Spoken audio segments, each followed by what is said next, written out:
This video is going to cover how to solve equations using two methods. One, factoring, and the other, the property of square roots. So first, we'll focus on solving by factoring. When we solve by factoring, the goal is to get everything to one side of the equation, so it's set equal to 0, and then factor the non-zero side, and then split and solve by setting each of your parentheses equal to 0. So if you think about why this is possible, if I were to have something like x plus 1 and x minus 2 equals 0, we can split and set them each equal to 0 and come up with two solutions, which would be x equals -1 or x equals 2, because of the property of 0, or multiplication property of 0, which says that if this or this were 0, my entire statement would become 0. So as soon as we get it equal to 0, it can't equal another number, so it's not like we can do this with any other number. It has to be 0.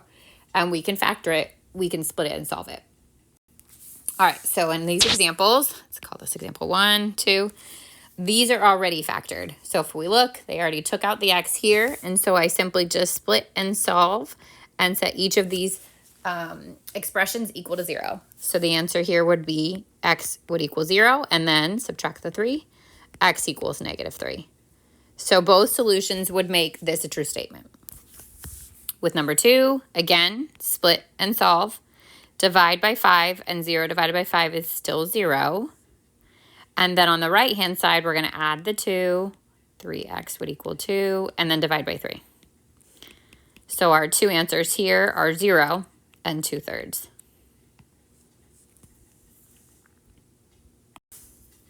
All right, now we're getting into statements that are no longer already factored. So the first thing we're going to do is see if we can factor these. So with number 3, this is a trinomial. Number on the front is 1. So I'm just going to put it into two parentheses, an x in each. And I'm looking for the factors of +6 that sum to -5, which means they both have to be the same sign, and they both have to be negative. So factors of 6 that sum to -5 could be -1 and -6, which would sum to -7, or -2 and -3. And those are the two that sum to -5. Once I have it factored, I'm going to split it and set them each equal to 0. And I get x equals 2 and also x equals 3. Moving on to number 4 here. This time it's not equal to 0. So the first thing I want to do is move the 15 to the other side by adding it. So I'm going to get x squared minus 8x plus 15 equals 0. And now I'm looking for the factors of a +15, so same signs, that sum to -8. So -1, -15, -3, -5. And that's the one that gives you -8. X minus 3, x minus 5, and we split and solve. So here x would equal 3, and here x would equal 5.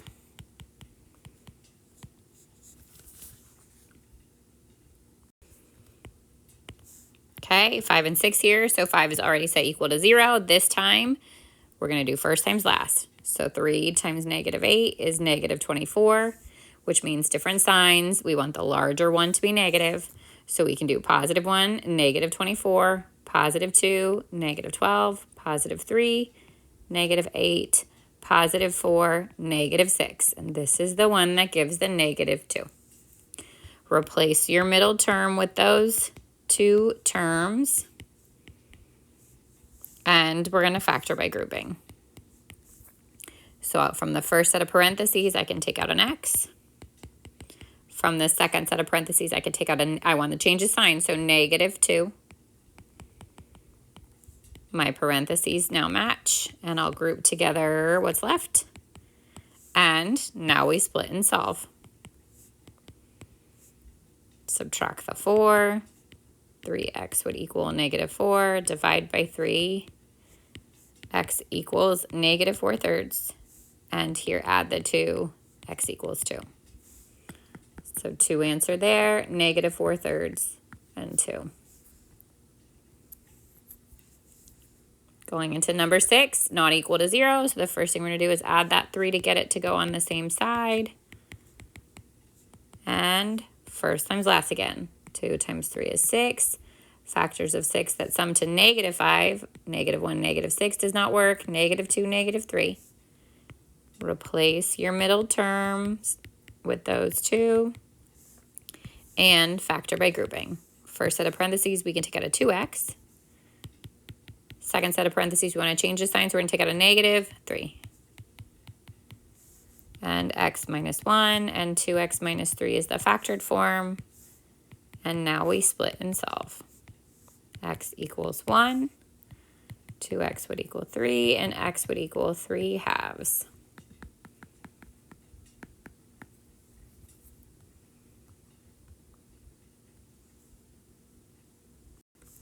Okay, now we're going to get into the second method to solving, which is using square roots. So the even root property says that if I have a variable raised to an even power equals a number, and I go to square root both sides of the equation, this answer is not only the positive version of that number, but it's also the negative. So we say if we have a variable raised to an even power, and we go to square root it or fourth root it, whatever the even root is, we always put a plus and minus in front of the square root on the other side. And this is because if I were to take that value, plug it back in, then both the positive and negative squared would equal the answer. Meaning, if I had x squared equals 25, and I square root, putting plus and minus in front, I get plus and minus 5, which means if I take and plug in a positive 5 into my x squared equals 25, my equation works. And if I take a negative 5 and plug it in, it also works.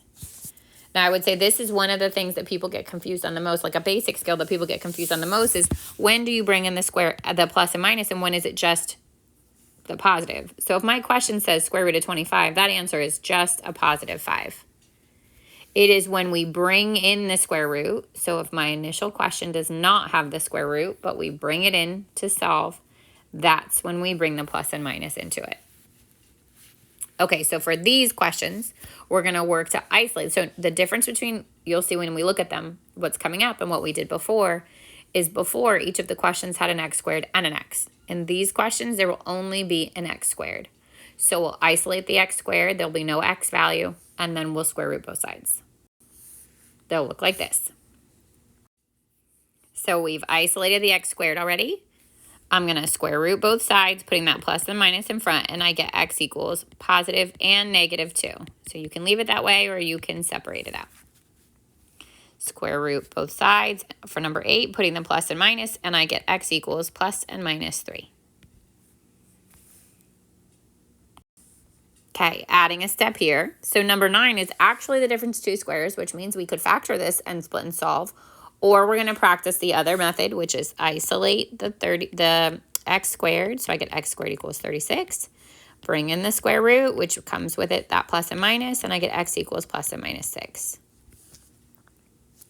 With number 10, when we isolate the x squared, we would subtract the 10.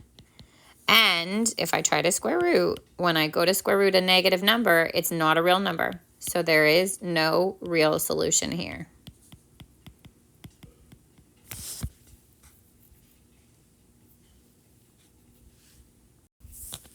All right, question 11. We're going to isolate the x squared, so add the 17. X squared equals 64. Square root both sides. X would equal plus and minus 8. 11, we just have to do a little bit more work. I'm sorry, 12. We actually could factor this. There's a couple different ways to do this. One is factor out the 4. Minus 36. And then we can split and solve. We can even factor further, making that x plus 6 and x minus 6. And then we can split and solve from here. Set each of these equal to 0. 4 can never be 0, so we ignore that. And x would equal negative 6 and positive 6. So that's one option. Another option is these are both perfect squares. So I can do the difference of two squares, which would be square root of 4x squared is 2x. Square root of 144 is 12. One gets a plus, one gets a minus. Then split and solve these. Negative 12 would equal 2x, and x would equal negative 6. Positive 12 would equal 2x, and x would equal positive 6. So again, same answers. The third way is isolate the x squared. So we're going to add the 144 to the other side. 4x squared would equal 144. We're going to divide both sides by 4. x squared would equal 36. And we're going to square root both sides, putting the plus and minus at the front, and x equals plus and minus 6. So 3 different ways to solve the same problem, but getting the same answer. All right, last slide here.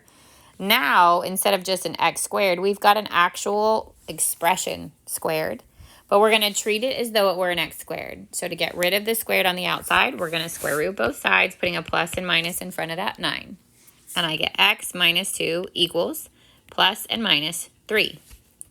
Now what's happening is here we actually have 2 answers, because when we add the 2, one of these answers is the positive 3 plus the 2, and one of these answers is the negative 3 plus the 2.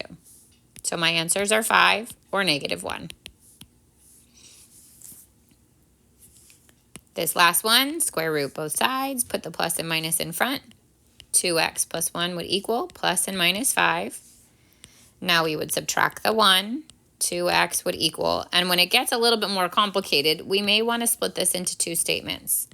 2x plus 1 equals positive 5, and 2x plus 1 equals negative 5. Both times you're going to subtract the 1 and divide by 2. Subtract the 1 and divide by 2. My 2 answers are 2 and negative 3.